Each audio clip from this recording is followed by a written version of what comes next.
My name is Adam White, Senior Director of Technical Marketing at Sumo Logic.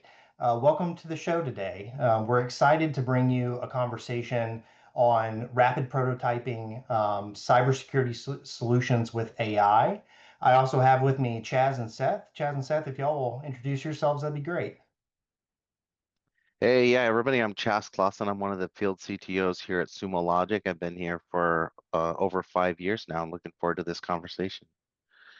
Yeah, and I'm Seth Williams, the other field CTO here at Sumo. Been here for just about 5 years as well, and really excited about this talk.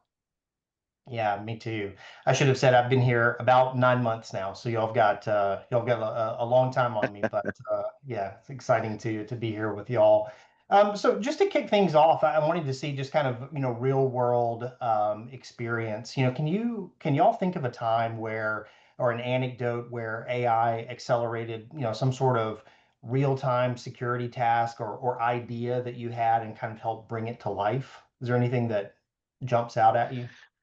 Yeah, I mean, it's interesting. Seth and I both are constantly engaging with our customers, right? And one of our responsibilities here at Sumo Logic as the two field CTOs is trying to understand what are the customer challenges and how can we as a software vendor solve some of these challenges. And what's really interesting is the rate at which you're able to come up with ideas, actually prototype those ideas, and then and deliver those ideas is accelerating very, very quickly. And so what we're seeing is, as organizations look to meet customers where they're experiencing challenges, they can leverage AI specifically to help deliver value.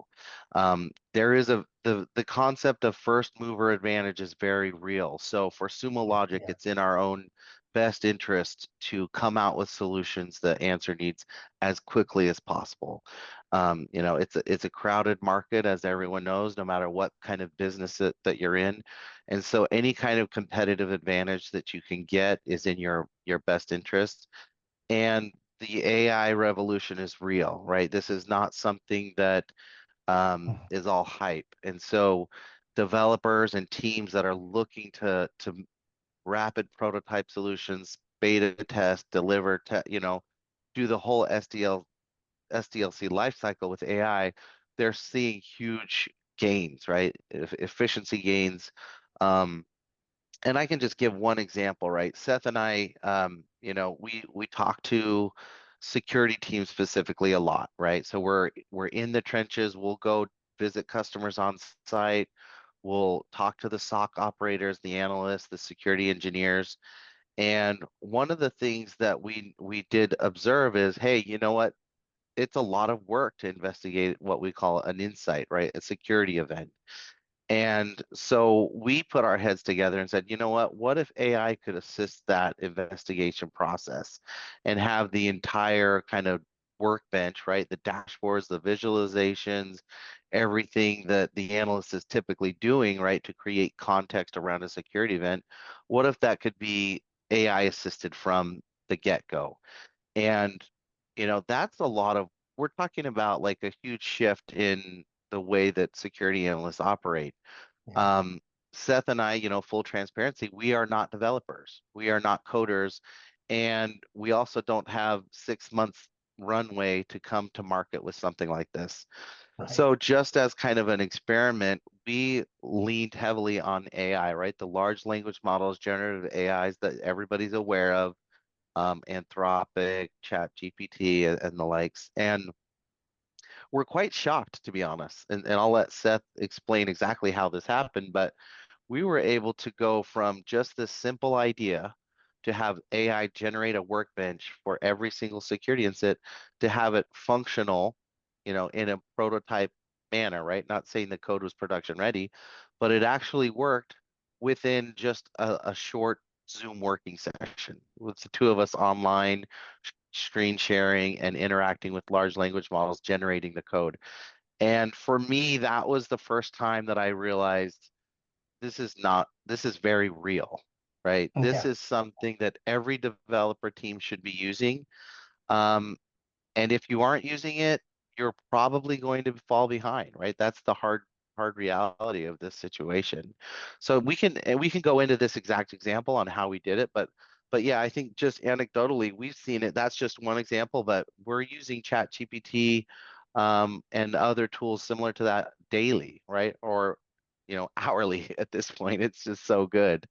And So to yeah, your point, Chess, not only is the availability increasing of, these tools, but also the accuracy. Like, I mean, I personally have seen just in the time that I've been using AI, like it's gotten even a lot better, and certainly in coding situations, that's the case as well. Seth, I'm sorry, I didn't mean to cut you off. You're fine. You're fine. No worries. I used it this morning. I just got it done. I was almost late to this this episode here because I was having a very good conversation with generative AI with a large language model around building a solution for one of our customers. Um, the limitlessness, if that's a word, We'll allow it. Yeah. yeah, we'll allow it, right? What you can do with this, like Chaz said, we're not developers. I'm not a developer. I used to learn how to write in VB.net. No one hold that against me. But that's what I learned, and I wasn't great at it. But I am pretty good at security operations. I am pretty good at trying to do things in the most efficient way possible to get the right context, get the right um, information to the people who need that information. Yeah. So the amount of different implementations of tooling, different workflows that you can implement using artificial intelligence programmatically, it's limitless, right? And Chaz just briefly talked about one example. We'll dive into that a little bit later, but like I said, just this morning, I'm sitting there vibe coding with Terraform, with Python, building infrastructure, tearing it down, testing. 2 hours. I had to add a solution ready to go for our customer. I actually just updated my repo and now it's ready to go. So um, the things you can do are real. And you And think about even 5 years ago, how many people and how, resource intensive that would have been. Like just what you did prior in the 30 minutes prior to the call would have been insanely different 5 years ago. sure, yeah, absolutely. And we're not taking away from traditional software development, right? Yeah. What Chaz and I have done is a vastly simplified way in which to use these tools to get from ideation to reality. Um, During traditional software development, obviously you need to understand your user stories. You need to approach that in a structured way, but what we ultimately want to convey to the world is that, and then a lot of folks have already hopped onto this train, is that you can accelerate development, good development, without security holes, without worrying about the minutia that is software development. You can kind of offload that to generative AI, and the returns are really, really good, as indicated by a lot of the biggest software development organizations in the world. Yeah. Yeah. That's awesome. Well, one thing I know we were all talking a little bit before this about like the backlog. That's every software company has a backlog, and how common it is for big ideas to kind of die in the backlog. Why do y'all think that is? Like why do you think it is that so many great security ideas kind of get stuck in the backlog? Is it the mountain to climb, and can AI kind of help with that or help with that dynamic? I'll take first crack at this. I'm be very pragmatic. It's the individuals with the idea, maybe the specific specialty in security operations, in cloud administration. It's getting that idea into a form that makes sense to someone who isn't an expert in that, Mhm. but is an expert in development of tools that build systems, that build applications, that can bring these things to life through programming. I think the ideation that workflow is sometimes stunted. Sometimes it's difficult to articulate something as, in my case, as a security person, a cybersecurity person, to tell a developer exactly what I mean. So I think there's a long long tail right there where you have this ideation gap where I Yeah. have to explain it to someone else and then they have to go execute. So that's just getting the initial idea into the backlog. Yeah. Let alone what then needs to occur after that with regards to back and forth with user stories, understanding the way in which things should act and why someone might want this to do it this way or do it that way. That process is long. Mhm. And with artificial intelligence, me as a layman in the world of software development, I can go and convey my idea to a generative AI solution with all of the words that I am familiar with and say, please put this in a format that will make sense to these individuals who actually can make it happen. Yeah. So, I mean, that's one of the biggest things. Chaz, I don't know if you have anything else.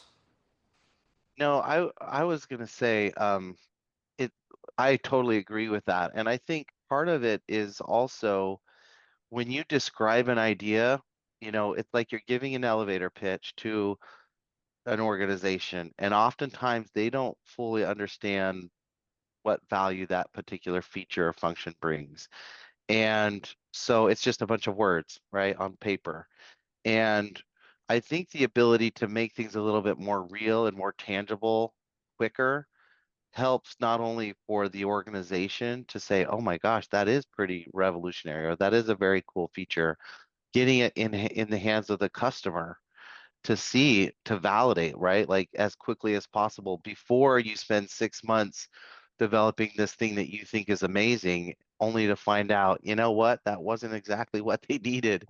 Um, and so I think short circuiting that with some cool, aggressive AI prototyping, in this case for security tools, um, just it saves money, it saves time, the end product is much better.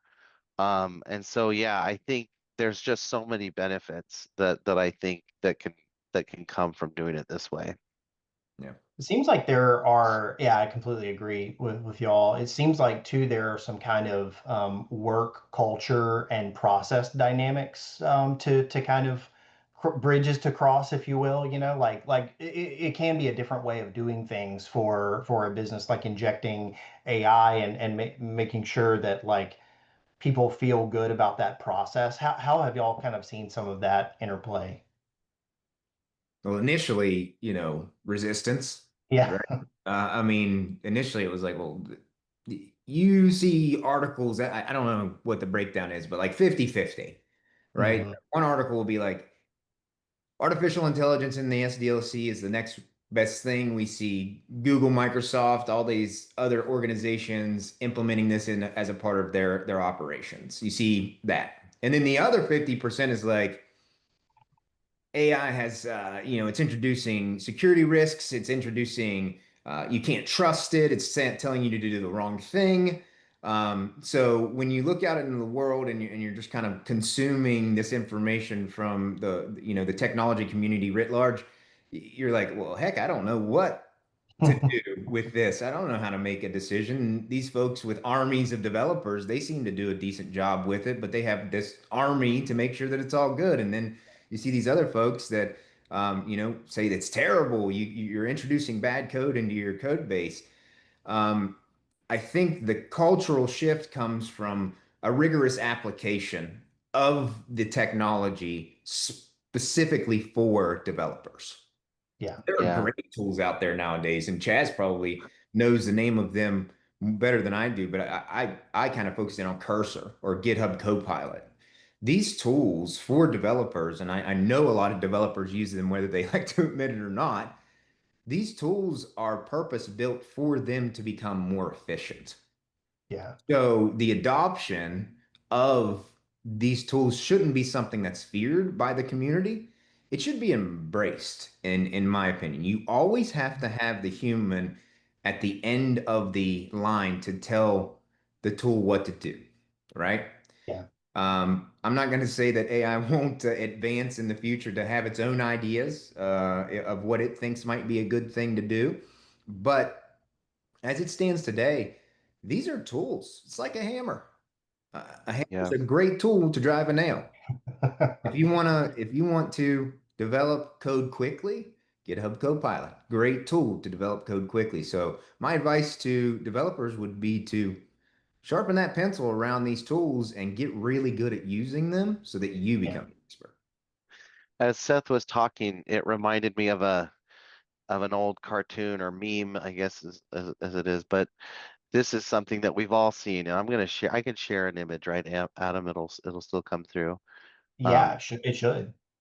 so probably all seen this. See it. Um, this is like as old as probably software development is, and I apologize, it's a little fuzzy because I just had to grab it somewhere. But um, building, as Seth just was describing it, building software is complicated. It like requires an army, right? You've got Yeah, the designers and the project managers and the analysts and the testers and Q and A. It's on and on and on. And there's so many ways for things to break down, whether it's communication or we just built the wrong thing or we did it inefficiently or too expensive, right? Um, if you were to take this comic and kind of redesign it with AI, it would almost be like you're going from how the customer explained it to getting it in their hands to see if it's what you really need without all of the middlemen, right? It's like, yeah, here's how you described it to me as recent as yesterday, and here's what we built with AI. Is this it? Like, are we on the mark here? right. And imagine like being able to cut, and it's comical looking at this, like, but the reality is the reason this is funny is because they're real problems and these happen every day, right? So now all of a sudden we have this new way to go from ideation to actually getting your hands on it to see if it's the right thing, in time that was unimaginable before. Yeah, anyone who's lived in software knows how real that is. But it kind of brings up, and we've been talking about it a little bit, but the concept of like AI first development can get a bad rap, or there's kind of some negative connotations to that. But Chaz, the way I see it is really short-circuiting exactly that meme or image that you just showed there. Like, why not first show someone what's conceptually possible or what we can make to kind of have that quality check or that understanding check, to make sure you're headed in the right direction. I mean, is that kind of how y'all see AI Yeah, first? I mean, as with any new technology, it can be misused, right? So that is a very real danger.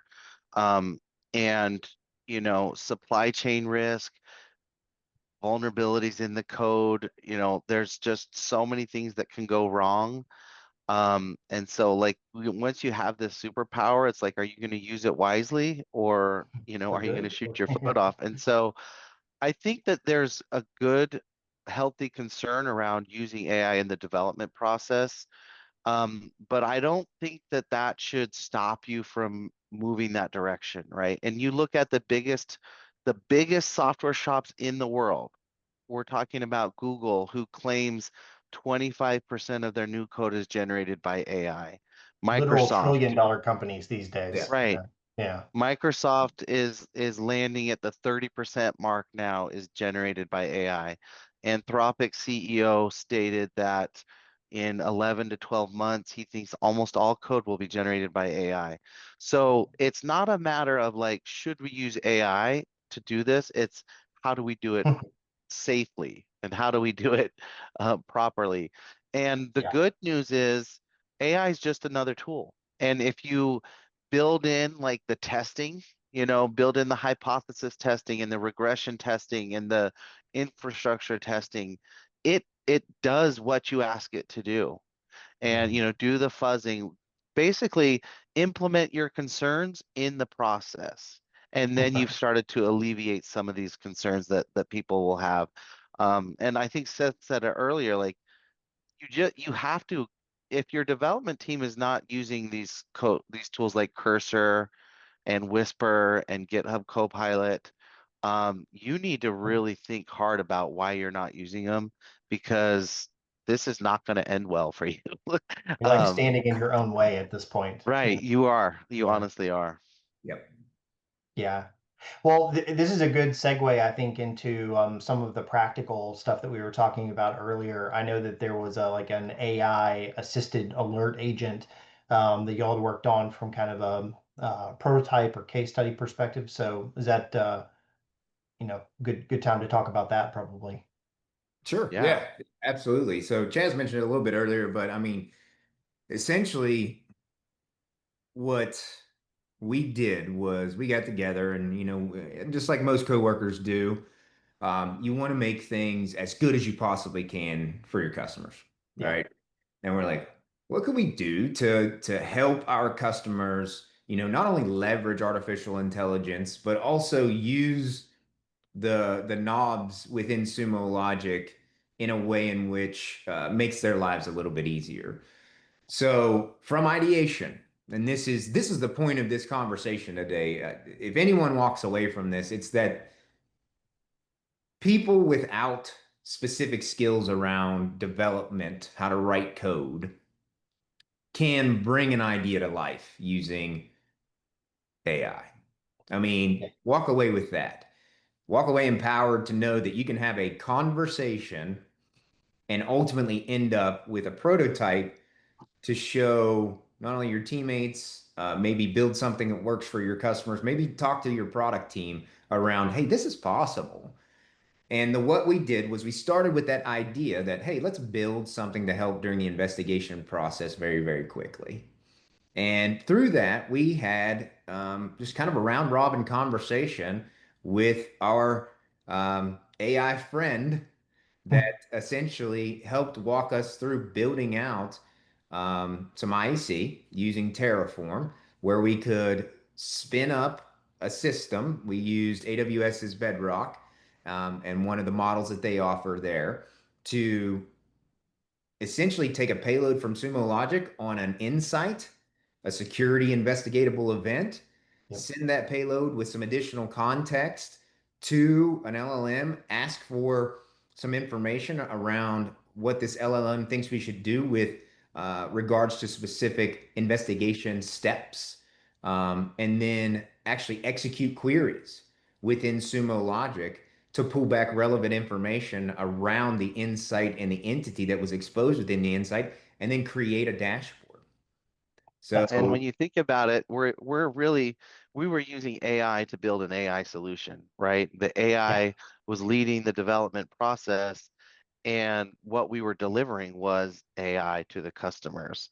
And Seth, I want to jump in here because I think you can't overstate what he said it so fast, but it's critical that listeners walk away with this concept. You don't use AI to just go straight to code. You use it from, as Seth said, from the very earliest stage of ideation and even Yeah. developing out your business case and moving down the traditional S. So the SDLC has not changed.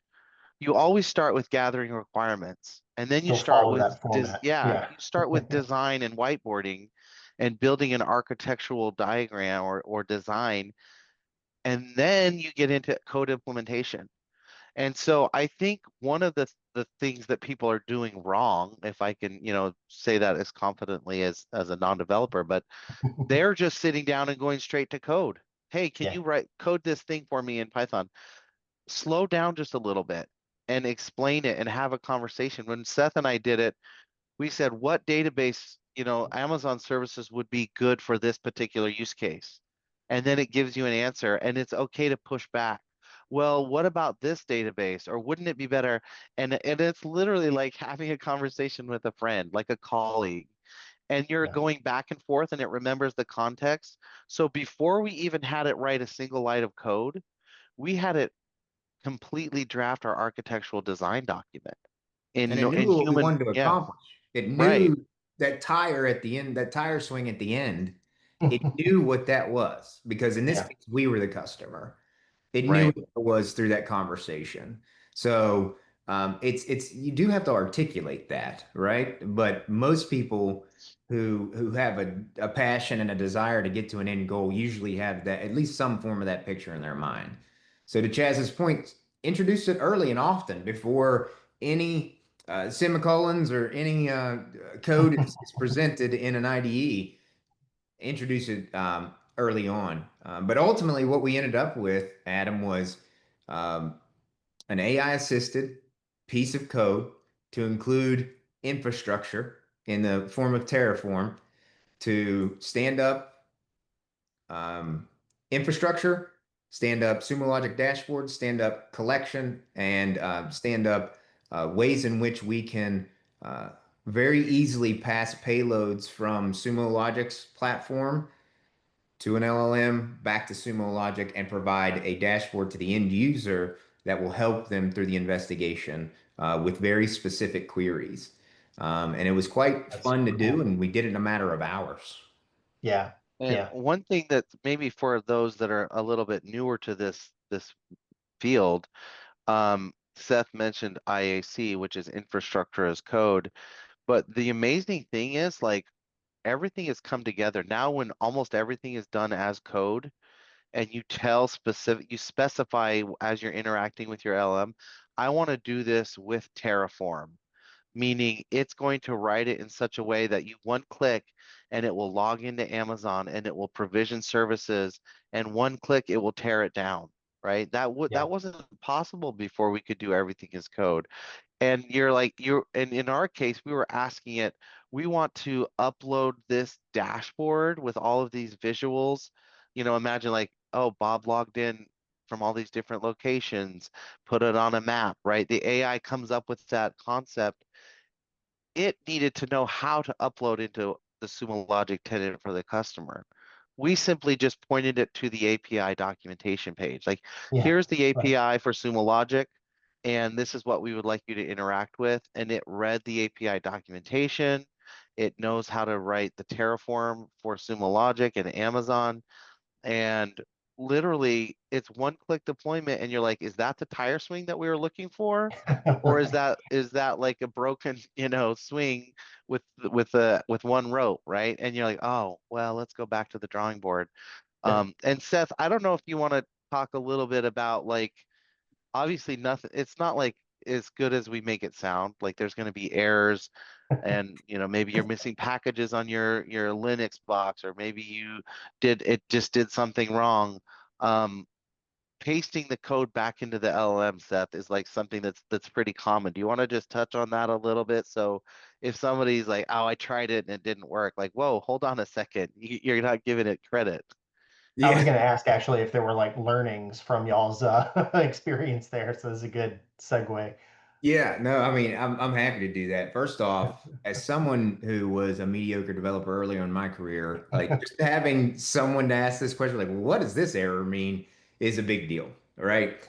But throughout the process, and even earlier this morning where I was working on something, yeah, we ran into issues. I asked for the thing, whatever that thing was. Um, I got my response, and it was incorrect.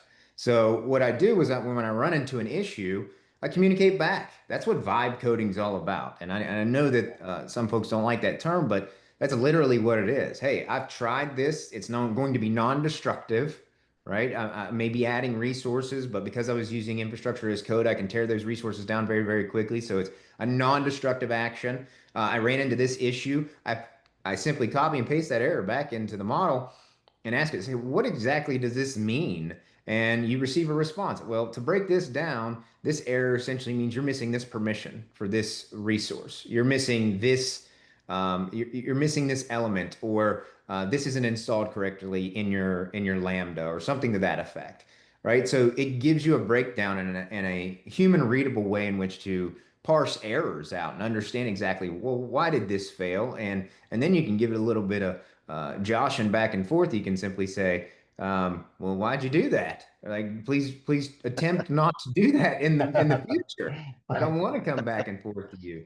One thing I saw, and I'm sorry I can't give credit where credit's due, but I saw a LinkedIn post and it said, um, I it was a person who said, I asked ChatGPT to rewrite my entire infrastructure and supplied it my code base, my entire code base. I asked to rewrite it to make it better, faster. And he said it was beautiful. It added 13 new modules. It had 35,000 lines of new code. It was beautiful, and none of it worked because it's not going to work your first Right, time. right. It's going to spit out a lot of different things. It's going to say some things. I mean, hallucinations are real. So it's going to spit out a lot of things that may not be relevant. It's Yeah. your job as that prompt engineer to understand exactly what it's provided you, understand, like Chaz said from the beginning of the conversation, to give it the goal, the ultimate goal, a secure prototype that does this thing. It's your job to ensure that those guardrails are maintained, and use the tools when an error pops up, and ask the system why this error exists and ask it not to do it in the future. Yeah, well, two really good takeaways for me from that, where the Chaz y'all have both mentioned actually, like the fundamentals are still important, like following the SLDC, is like core to ensuring a good product. But then two, like humans are still needed and are still highly involved in this process to say, all right, that wasn't quite right, tweak here, so it's not taking humans out of the mix. It's just empowering them and kind of being a force multiplier to do things quickly. But to the degree that it does things well, is still very much human involved. Right. I know there was another kind of case study that y'all worked through on like a insider threat or kind of a fraud detection. Do you want to talk about that one as well? Yeah, I mean, I don't know that we need to go in it at this point, it's something that we rely on every time we have a new idea, right? If we have a new Yeah. use case, and so we usually will validate it with AI or even multiple different large language models, right? And I think I think it's still $20 a month for the premium chat GPT, and then I signed up for Grok and Anthropic. So it's like, okay, why it's the best $20 that you can spend, right? But anytime you have an idea, which in that case it was a novel way of doing like risk, calculation scores and fraud detection with some of Mhm. our large financial customers, and certainly like it's a math genius, right? And if you feed it enough information, it will give you different ideas. Like, well, here, have you considered calculating, risk in these different ways? Yeah. Typically, that would be me reaching out to a colleague that is a lot better at, math than I am. But you don't have to do that anymore, at least not at the outset. Like, and again, I want to kind of reiterate what we're talking about right now is just it's that rapid prototyping typing idea.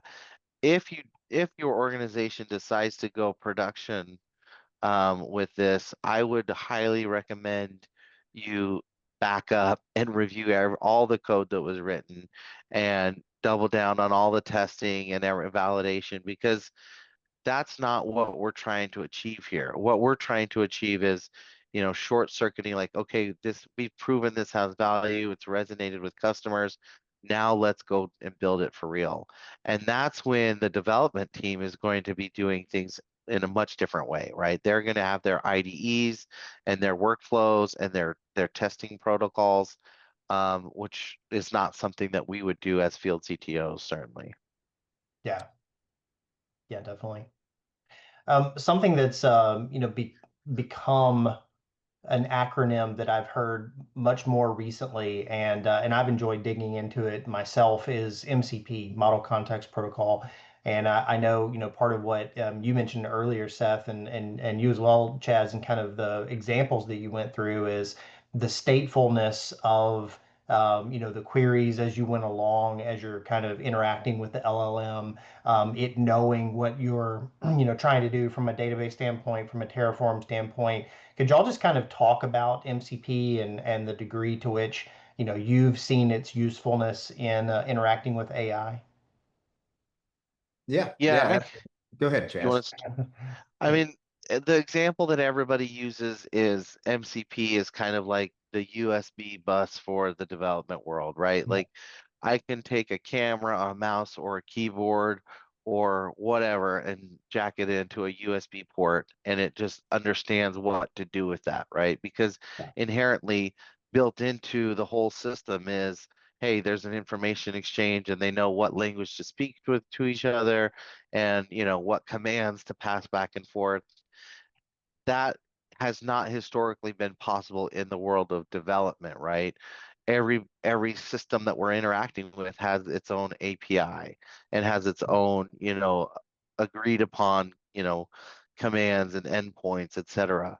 So the idea of MCP, that model context protocol, is a way to kind of have that all of that context packaged up as a middleman, right? And I'm by no means an expert on it, but I think that this is the future because now all of a sudden this system can talk to this system instantly by passing it through the MCP, which Yeah. knows all of the different nuances of the API of this system and that system and the other system. Um, and so, when we talked about our AI dynamic dashboarding that we rapidly prototyped in a day, um, we were interacting directly with APIs. And we literally just pasted in, here's the URL for the API documentation, go learn how to do it, and it did it, and it wrote it directly into Python, which works. You don't need an MCP, right? You can just interact directly. The problem is it's a little bit brittle, right? And imagine the spaghetti web that happens when it has to then talk to this system and that other system, and you've got all of this happening. Wouldn't it be nice if your AI agent, everybody's talking about agentic AI, didn't have to concern itself with all of that, and it could just say, hey, I want to do this thing, and the MCP server will just be like, oh, guess what? I know how to do that. And I can talk to this thing over here and do that and then give it back, right? So it's always in development, I feel like it's always about abstracting away complexity. And this is just kind of like the latest way to do it, in my opinion. Yeah. That's my hopefully I wasn't too far off, No, but no, it's great. that's the way I get it. No, I mean it essentially is just that, Chaz. I mean, it's I may age myself here a little bit, but it's a middleware that makes things integrate easier. It allows Yeah. for easier integration. If you break, we're an acronym heavy industry here in the tech world, but it's model context protocol. So context for LLMs is extremely important. You're going to get a better answer when you provide context. And this tool, this middleware, knows what context is required for that integration.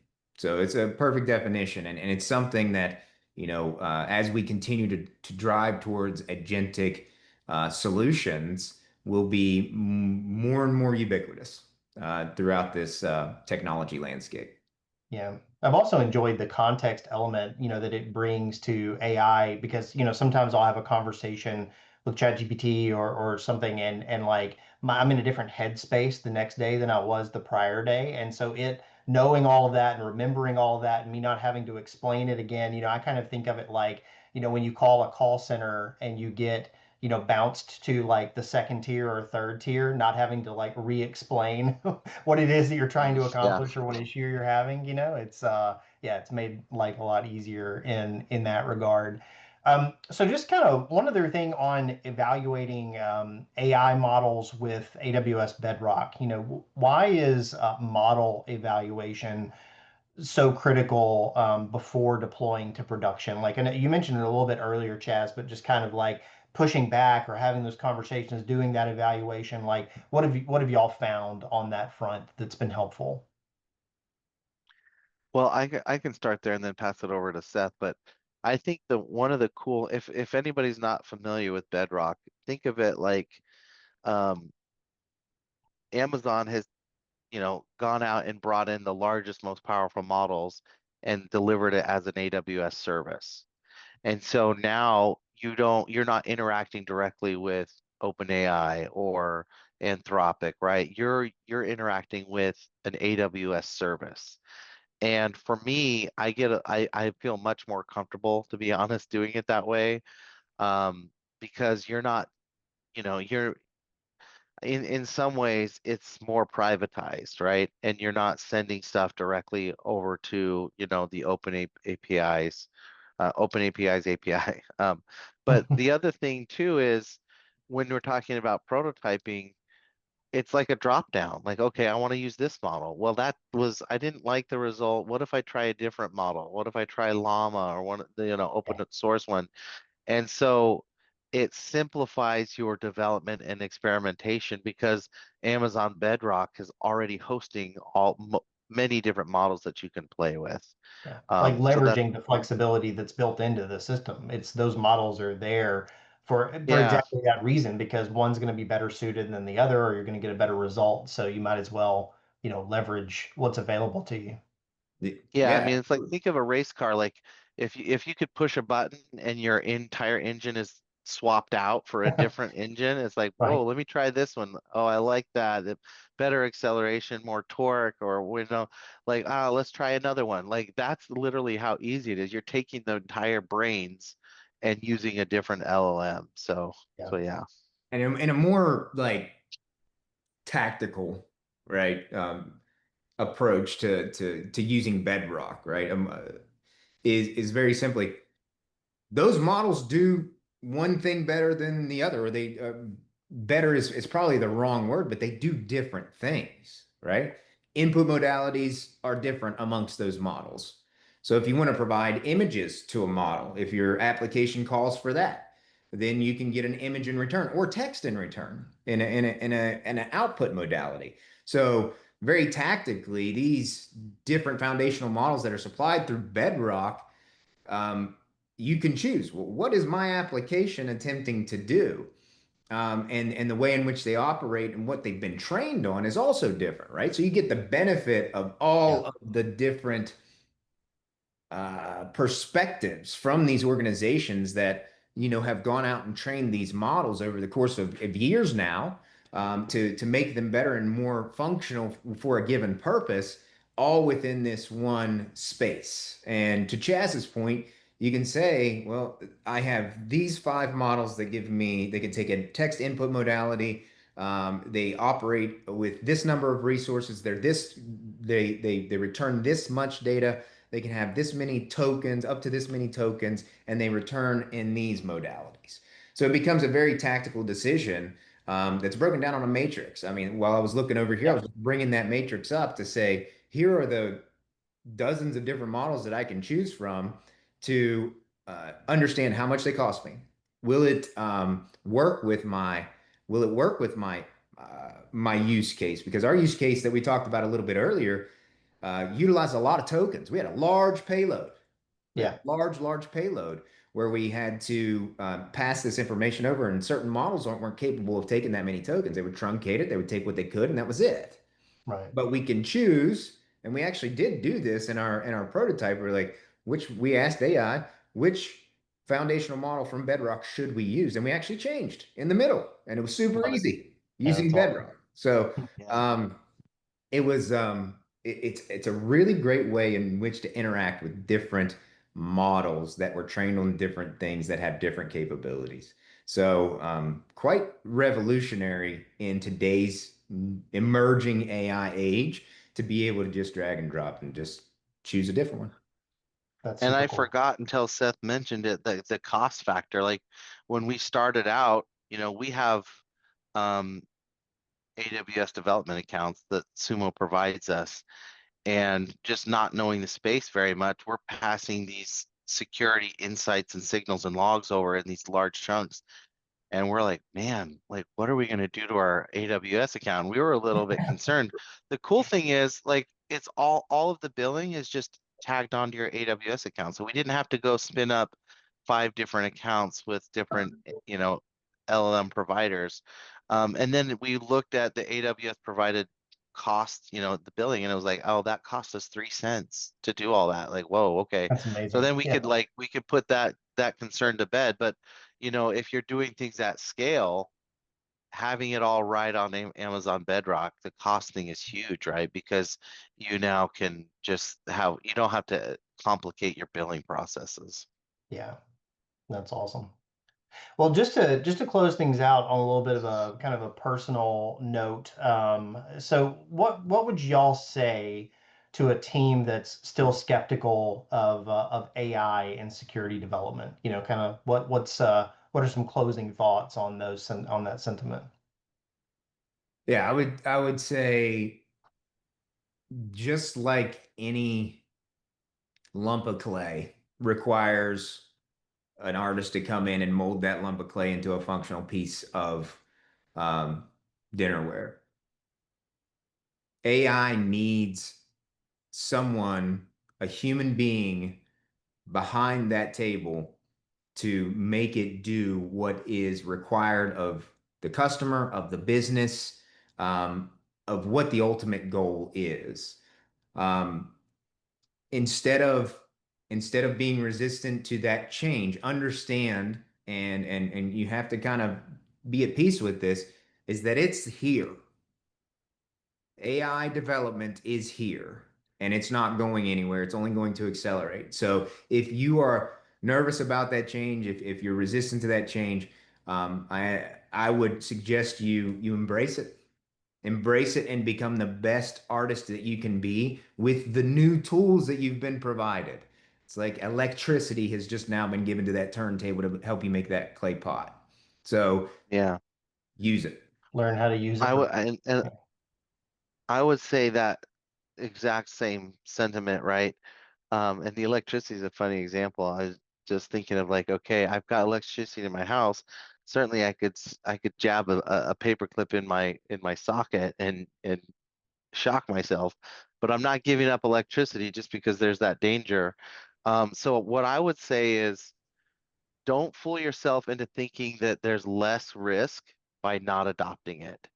In fact, there's more risk because do you know who is adopting it? Everyone else. Not only your competitors, but your adversaries. And they are not slowing down. And so by you not adopting it, and imagine trying to defend the modern enterprise today with the Commodore 64. Like, I've got my Commodore 64 here. It's not going to get infected with the latest malware and ransomware. Right. It's not. And in that sense, you're protected, but you're also not a good defender, right? And you basically stopped accelerating and you haven't kept up. So in a lot of ways, there's more risk to not adopt AI assisted coding and development than there is to adopt it. So that's You're kind of just rethink your position a little bit is in- what I would say. inherently on the back foot. Yeah, Yeah, by not. right, right. Yeah. Also, to show my age, Commodore 64 was my first computer. My dad was in Ooh. grad school, so he needed a computer, and but yeah, that was a fun machine, but vivid example of how behind you would be. So, Right. well, Chaz and Seth, thanks so much for the time today. Really appreciate the discussion, enjoyed it, and I know our listeners will as well. Yeah, Adam, thanks so Yeah. much, man. I appreciate the conversation. Can't wait till the next one. Same here. Thanks, y'all. Have a good one. Yeah.